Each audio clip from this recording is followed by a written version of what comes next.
마이크를 좀 내려주시죠. 예. 네, 감사합니다. 여러분 안녕하세요. 네. 날씨도 더운데다가 에어컨까지 고장이 나가지고 앞에 계신 분들은 야외 예배 드린다고 좀 생각을 하시고 좀 견뎌주시면 좋겠습니다. 앞에 계신 분들이 잠깐 눈 감고 조시는 것은 제가 좀 이해를 해드리겠습니다. 오늘 날씨가 날씨인 만큼. 네. 다음 주에는 좀 에어컨을 좀 수리를 좀 잘 해서 시원하게 예배 드릴 수 있도록 좀 하나님께서 함께 하시기를 바랍니다.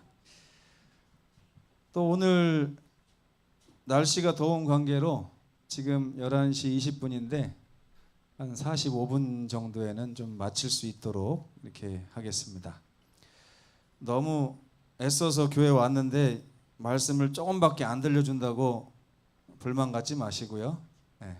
45분까지만 오늘 말씀을 좀 할 수 있도록 해보겠습니다. 내내 같은 이야기를 약간 다른 각도에서 좀 조명을 해보려고 합니다. 이번 주에 이 내용이 여러분들에게는 어떤지 모르겠지만 제 입장에서는 이거 정말 다른 건 몰라도 교회 다니면서 이것만큼은 정말 배워야 되겠다. 이것 때문에 저희 가정만 해도 낭비한 시간들이 너무나 많고요. 제가 목회 나와서 지금껏 본 우리 성도들의 삶도 여전히 다 이러한 문제를 너무 갖고 있기 때문에 이거 하나만큼은 우리가 좀 극복해내는 이걸 극복하면 다른 문제들은 사실은 다 사라지거나 없어집니다. 그래서 꼭 배웠으면 좋겠습니다. 오늘 제목은 야곱이 물려준 안경이라고 하는 주제입니다.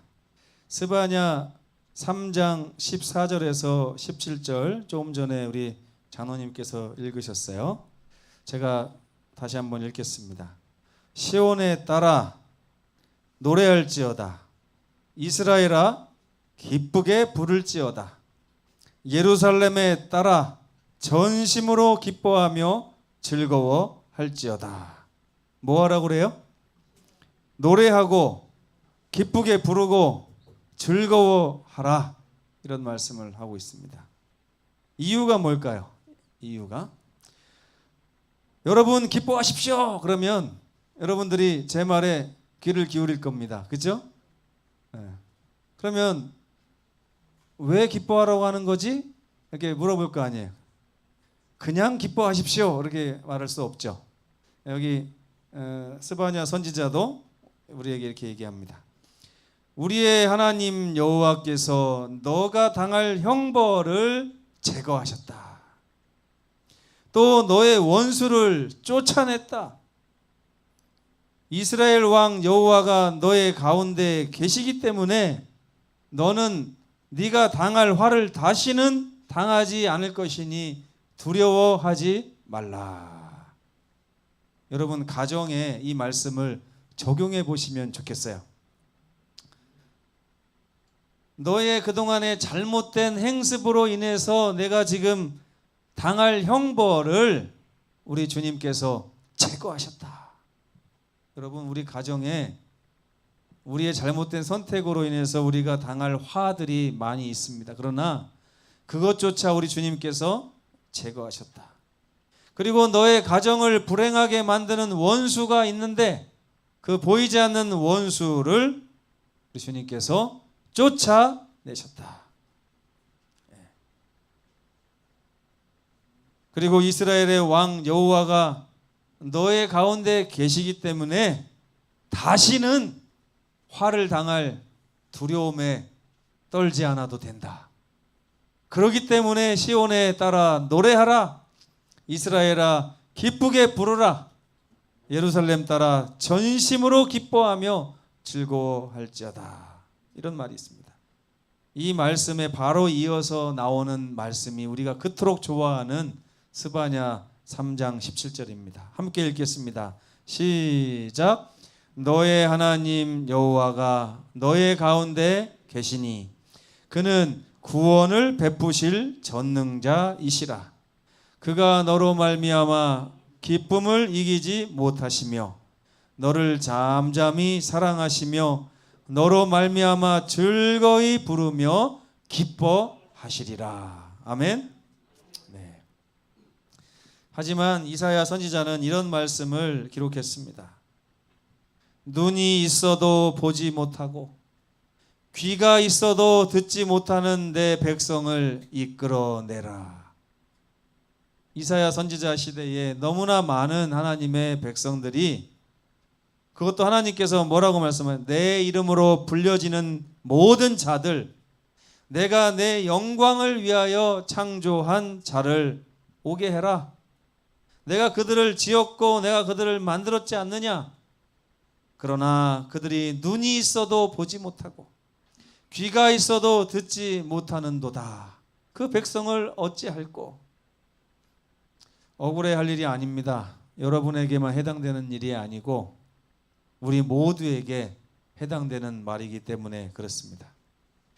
우리는 늘 눈을 뜨고 살지만 정작 봐야 할 것을 보지 못하는 인생입니다. 여러분, 사람은 똑같은 시간에 똑같은 장소에 앉아서 똑같은 것을 본다 할지라도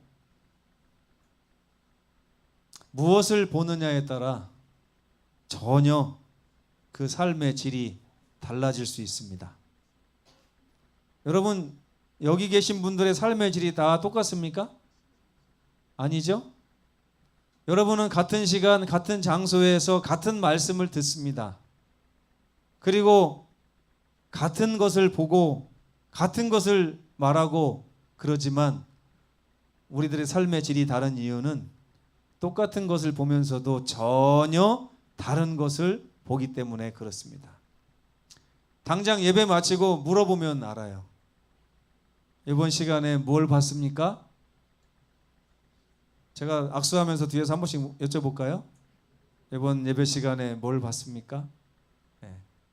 근데 어떤 분은 물어보기도 전에 제 손을 잡고 흔들면서 목사님 정말 은혜스러운 것을 보고 들었습니다.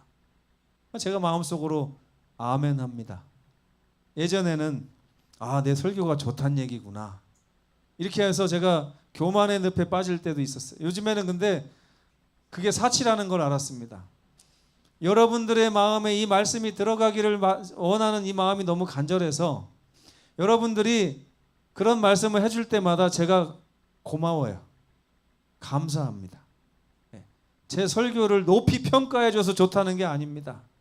제가 전하고 싶은 그 말씀을 여러분들이 마음에 받았다고 하는 그 기별이 저에게 오히려 은혜의 기별이 되기 때문에 그렇습니다. 하나님께서도 이 점을 가장 안타까워 하십니다.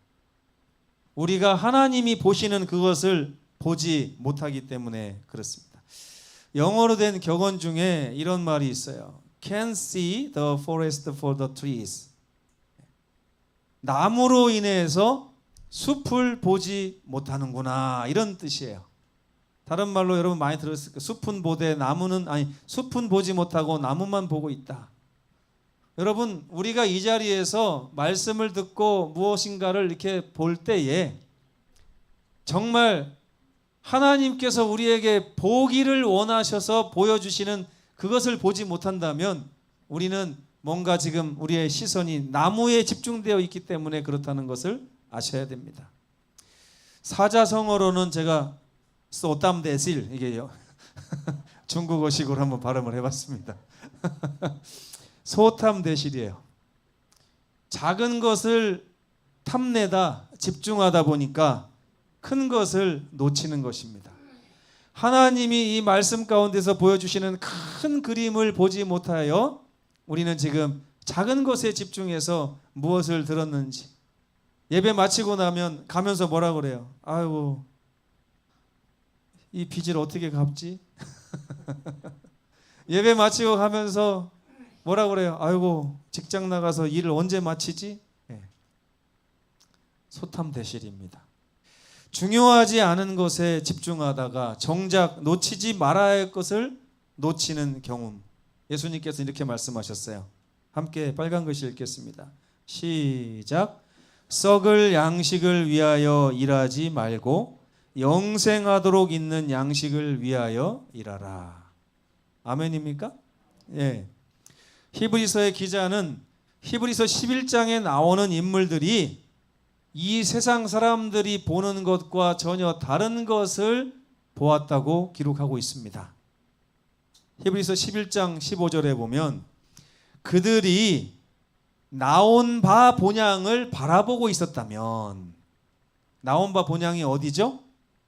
애굽입니다. 애굽. 그렇죠? 애굽을 바라보고 있었다면 그들은 돌아갈 수 있는 기회가 있었다고요? 없었다고요?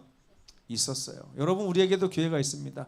세상이 주는 썩을 양식, 그것을 우리가 원해서 매진하여 얻기를 원한다면 우리에게는 분명히 그것을 소유할 수 있는 기회가 있습니다. 저희 집사람에게 제가 자주 얘기하면 하는 게 있습니다. 우리 집사람이 그럴 때마다 코웃음을 칩니다. 네. 돈이 없다고 찡얼찡얼대면 제가 뭐라고 하냐면 우리 다른 거 할까? 이렇게 제가 말해요. 이거는 어차피 돈 벌기는 글렀으니까 우리 다른 거 할까? 그러면 저희 집사람이 그래요. 뭐해 먹고 살 건데? 아, 내가 나가면은 이거보다 두세 배는 벌지 않겠어? 이렇게 얘기하면 저희 집사람이 코웃음을 쳐요. 하도 돈을 제가 버는 모습을 안 보여줬더니 그런 것 같습니다. 저는 지금도 다른 거 하면 이거보다는 많이 벌지 않을까 이런 생각을 할 때가 있습니다. 그래서 저는 이 말씀이 마음에 와닿아요. 제가 나온 바 옛날 생활을 그리워하고 그 시절로 돌아가고 싶고자 한다면 전 돌아갈 수 있는 능력이 있다 이렇게 생각을 할 때가 많습니다. 근데 나가봐야 알죠. 이제는 옛날같이 이렇게 혈기왕성한 나이도 서서히 지나고 있는데 모르겠습니다. 근데 어쨌든 나온 바 본향을 생각하며 사는 사람들이 있는가 하면 이 히브리서 11장에 있는 사람들처럼 전혀 다른 것을, 하늘 본향을, 가야 할 본향을 바라보면서 사는 사람들도 있습니다. 성경이 왜 그렇게 믿음을 요구할까요? 이유가 뭔지 아시겠어요? 왜 하나님께서 구원을 주시면서 그냥 주지 않으시고 자꾸 믿음을 요구할까요? 믿음. 그 믿음은 전혀 다른 것을 바라보게 하는 안경이기 때문에 그렇습니다. 그 믿음은 이 세상 사람들이 보는 그것을 보는 눈을 내려놓고 하나님이 보여주시기를 원하는 그것을 바라볼 수 있게 하는 안경이기 때문에 그렇습니다. 여러분 이런 말 들어보셨어요? 눈에 뭐가 씌었네. 들어보셨어요? 네. 엊그저께 우리 김한식 목사님이 왔었어요. 휴가를 왔었는데 딱 보니까 눈에 뭐가 씌었더라고요. 네. 눈에 뭐가 씌었어요. 제가 볼 때 뭐 그냥 평범한 아가씨 중에 한 명일 뿐인데 김한식 목사의 눈에서 이게 떨어지는 꿀을 보니까 보통 아가씨가 아니더라고요.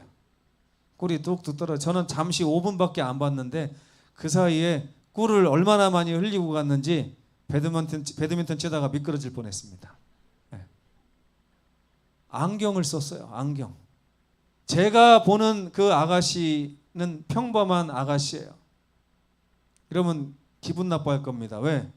자기가 보는 아가씨는 전혀 다른 아가씨이기 때문에 그런 것입니다. 그렇죠? 가끔 보면요, 우리 성도들 중에도 제 앞에서 남편 자랑, 아내 자랑 하시는 분들이 있어요. 제가 속으로, 여러분 분명히 말씀드리면 제가 속으로 비웃습니다. 네. 그러니까 제 앞에서 남편 자랑, 아내 자랑 하지 마시기 바랍니다. 여러분들 눈에나 그렇지 제 눈에는 전혀 그렇게 안 보입니다. 그걸 감안하시고 자랑을 하셔도 자랑을 하시기 바랍니다.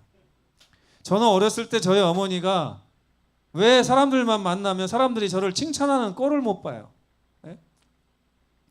아유 이렇게 똑똑한 아들을 두셔서 얼마나 좋습니까? 그러면은 우리 어머니가 똑똑하긴 뭘 똑똑해 아니 헛똑똑이에요. 막 이렇게 얘기를 해요. 그래서 저가 참 기분이 나빴어요 어렸을 때.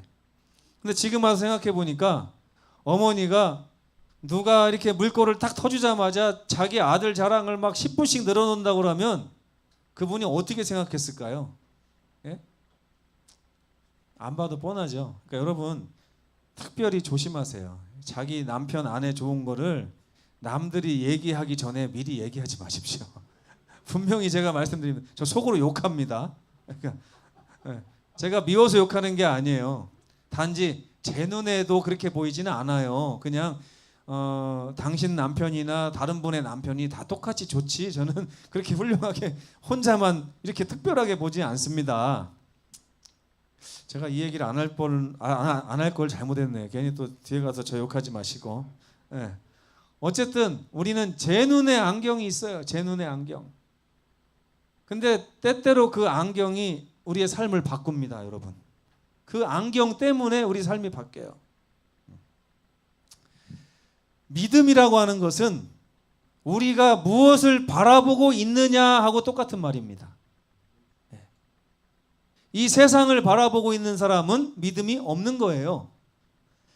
하늘을 바라볼 줄 안다면 믿음이 있는 것입니다. 왜? 보이지 않는 것을 보고 있기 때문에 그렇습니다. 그래서 믿음은 바라는 것들이 마치 내 앞에 실상으로 있는 것과 같이 보이는 것, 이걸 믿음이라고 해요. 여러분 안 보이잖아요? 믿음 없는 거예요. 보이지 않는 것들은 내가 어떻게 증거를 할 수 있습니까? 믿음이 그걸 증거합니다. 믿음이. 믿음 없는 사람들이 바라보고 사는 게 뭘까요? 여러분 뻔합니다. 뻔해요. 여기서 여러분 아무도 자유롭지 못합니다. 그리고 만약에 어떤 분이 제가 이게 드리는 말씀을 들으면서 나는 안 그렇습니다. 그러면 저는 그분에게 이제 세상과 하직할 것을 제가 권유드립니다. 왜? 세상을 사는 재미 전혀 없이 사는 거예요. 자, 믿음 없는 사람들이 바라보고 사는 것은 그들이 바라보는 것은 겨우 돈 바라보고 삽니다. 어떤 사람은요? 어떤 사람은 나는 돈 싫어. 명예를 바라보고 삽니다. 근데 어떤 사람은 돈 싫어, 명예 싫어. 인기가 좋아. 어떤 사람은 나는 쾌락이 좋아. 나는 권력이 좋아.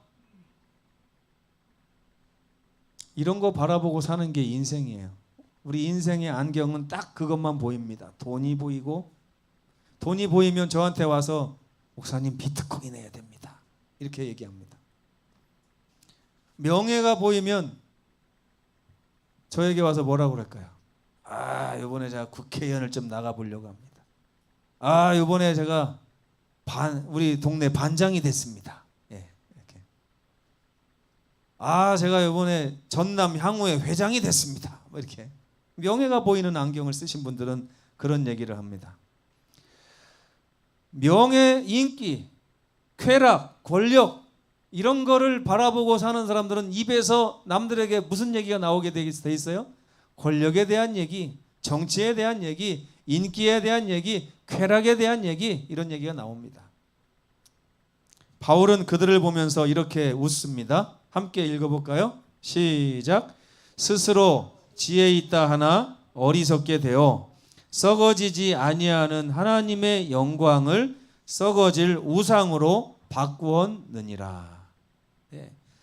우리들이 착용하고 있는 안경이 보여주는 대로 봤다가는 우리는 결국 썩어질 것에 집중할 수밖에 없어요. 결과적으로 우리는 썩지 아니할 것을 놓치는 그런 실수를 범할 수밖에 없게 되는 것입니다. 그래서 베드로는요, 이 믿음을 뭐라고 했냐면 보배로운 믿음이라고 얘기를 했습니다. 보배로운 믿음. 한번 읽어볼까요? 시작.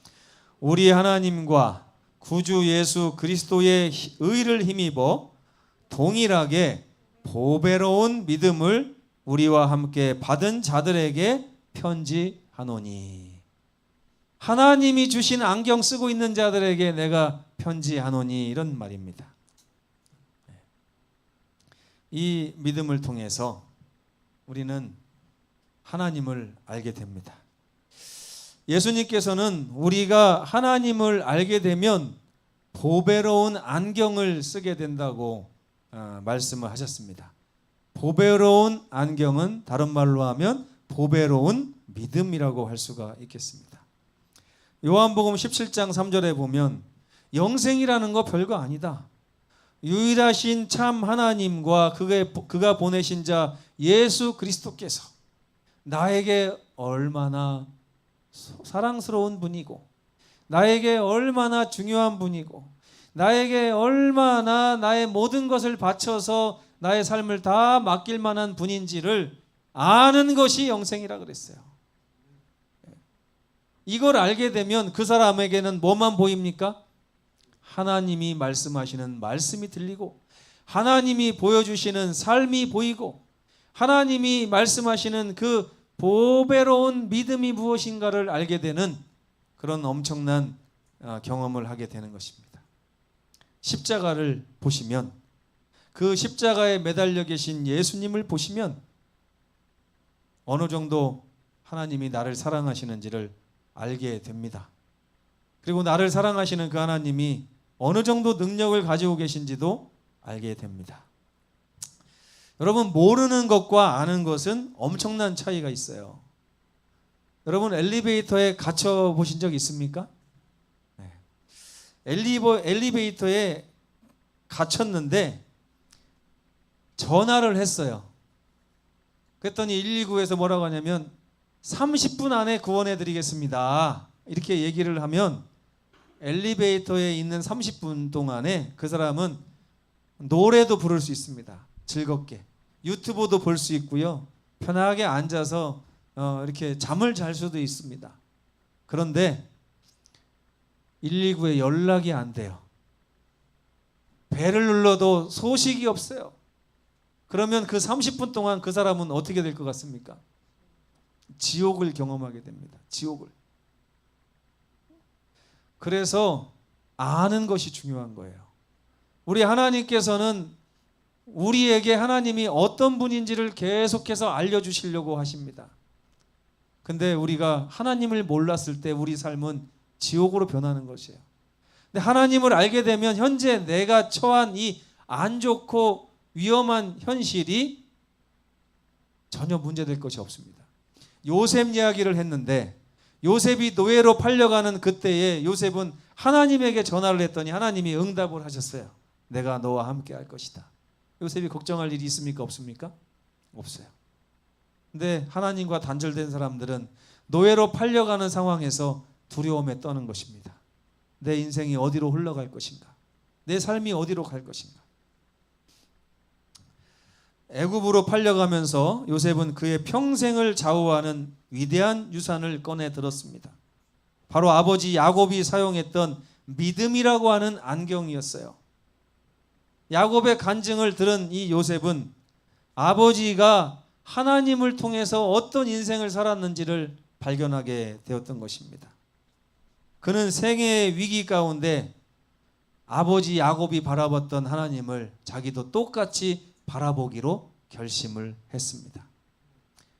다른 사람들의 눈에 볼 때는 그토록 불안하고 고통스러울 수밖에 없는 그의 삶이었지만 아버지 야곱이 물려준 안경을 쓰자마자 그가 처한 모든 환경이 전혀 문제될 것 같지가 않았습니다. 마치 119의 소방관과 연락된 이 엘리베이터에 갇힌 사람이 엘리베이터라고 하는 그 공간에 갇힌 이 위기를 전혀 두려워하지 않고 조금 있으면 나를 와서 구원해 줄 거야 라고 하는 믿음 가운데 살았던 것처럼 요셉은 애굽으로 팔려가는 그 길에서 하나님의 손을 붙잡고 하나님과 연락이 닿았습니다.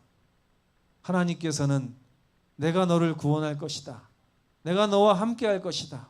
내 아버지 야곱을 내가 이끌었던 것처럼 나는 너의 하나님이 될 것이다 라고 하는 음성을 17살짜리 소년에게 들려주셨던 것입니다. 그러자 그의 삶의 문제들이 순식간에 사라져 버렸습니다. 그는 이 싸움의 본질을 깨닫게 되었습니다. 우리의 씨름은 혈과 육을 상대하는 것이 아니라는 것을 깨달았습니다. 그는 이 씨름에서 승리하려면 승리자 대신 아버지의 손을 붙잡아야 된다는 것을 절실하게 깨닫고 그때부터 주님의 손을 잡고 살아가기 시작했습니다. 요셉의 삶은 달랐습니까? 전혀 달랐어요. 요셉이 보디발의 아내를 만나서 감옥에 갔다 할지라도 요셉의 삶에 대해서 성경은 계속해서 뭐라고 얘기하냐면 형통하였더라, 형통하였더라, 형통하였더라 이렇게 기록하고 있는 것입니다. 그는 하나님과 함께 동행하는 가운데 다른 사람들의 관계를 꽤 맞춰 갔습니다. 그러자 형들과의 원수진 마음이 씻은 듯이 사라지고 눈 녹듯이 녹았어요. 그는 하나님께서 나와 함께 있는데 내가 어떤 일을 당한다 할지라도 무슨 원망할 것이 있겠는가 이렇게 생각을 했습니다. 형들을 용서한 요셉의 방법을 생각해 보세요. 요셉이 억울해 죽겠는데도 불구하고 하나님의 말씀에 의지하여 형들을 용서했나요? 전혀 그렇지 않습니다. 요셉은 하나님이 나와 함께 계시다고 하는 그 은혜를 깨닫고 나니 다른 것들이 빌립보서 3장에 나오는 사도 바울의 경험과 같이 다 모든 것이 배설물로 여겨졌다 그랬어요. 왜요? 하나님이 이미 나를 만족시키시는데 내가 세상에서 잠깐 죄악으로 말미암아 고통을 당한다 할지라도 그것이 무에 신경 쓸 것이 있겠는가 하는 생각을 했습니다. 어떤 분은요, 호박 하나 때문에 싸웁니다. 목숨을 걸고 싸우다가 나중에 피가 난무하는 그런 지경까지 갑니다. 어떤 분은 유산 몇 천만 원 때문에 형제와 싸웁니다. 어떤 분은 돈 빌려간 사람이 10만 원 갚지 않는다고 그 사람을 평생 저주하며 사는 사람이 있습니다. 요셉은 그러지 않았어요. 요셉은 하나님의 은혜를 생각했고 그 은혜로 인하여 다른 모든 것들이 배설물로 여겨지는 경험을 했습니다. 주여, 주께서 나와 함께 하시니 내가 만족합니다. 그런 만족하는 인생 가운데서 살아갈 때 하나님은 그를 자꾸만 높이셔서 불과 13년 만에, 요즘에 정치 보니까 어떤 분은 현재 자리에 올라오기까지 몇십 년을 정치를 했더라고요. 그리고 앞으로 대통령이 되기 위해서 또 험난한 길을 가야 되는데 요셉은 전혀 생뚱맞게도 전혀 총리가 되고자 하는 마음이 없었음에도 불구하고 하나님을 바라보고 사는 그 삶을 하나님이 13년 만에 애굽의 최정상으로 올려놓는 놀라운 일을 하나님이 행하셨습니다. 그는 그럼에도 불구하고 언제나 하나님의 사랑 안에 살고 있었기에 모든 어려움을 쉼으로 바꾸어 낼 수 있었습니다. 하나님께서는 여러분에게도 그렇게 하시기를 원하십니다. 그것이 바로 여러분을 하나님의 이름을 영광 돌리는 삶으로 이끄는 유일한 길입니다. 주님을 의지하시고 영접하시게 되기를 간절히 바라면서 오늘 말씀을 마치겠습니다.